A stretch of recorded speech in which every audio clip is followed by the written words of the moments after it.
Hello. So I have two um, Land Rover car um, window controlling systems, but actually I have four of them, and apparently one of them are working and the other three I guess aren't. So basically they all looks fine, and I don't have any kind of testing rig to just plug that in and test what's going on. So I don't even know where is the plus and minus over here. I know that this is the output and this is the input, and that there comes the plus and minus, and also all the buttons and switches which connect to your controls. Yeah. So apparently, what I know, that there are bad cases of cold solder, like in this case over here, and this is the spot where it actually gets really bad. I will try to make it closer for you so you can see. Oh yeah, that's good. So as you can spot it here, you can see it's really... I will try to move the relay. No, I cannot. Okay, I will try like this. Now it's all wiggling around. Okay, basically you get a point. This is so-called the cold solder, and if you try to pass some kind of current through this relay, obviously it will not gonna work. So other than that, there isn't much to do. I can check these like transistors over here, like the diodes. These would be like Zener diodes, which some voltage threshold, I guess. Capacitors looks fine. I don't know what that do. Basically this is all the logic, but I cannot test it.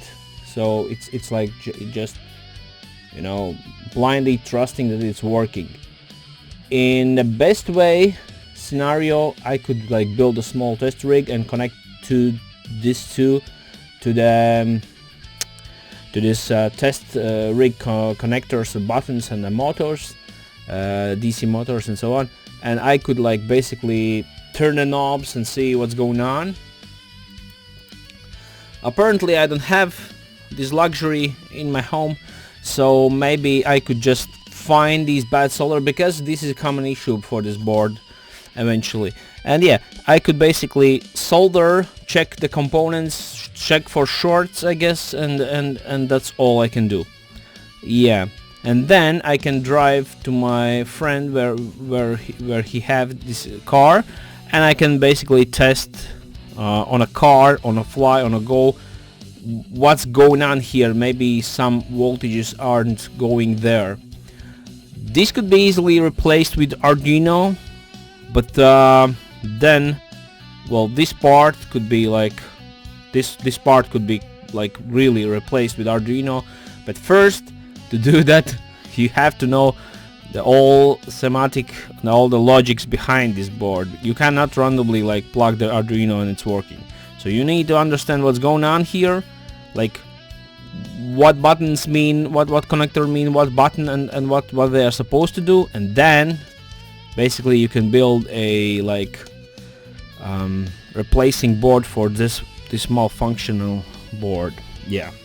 Okay, that's it for today. I will check the cold solder on this one, and it seems there are some kind of spots here.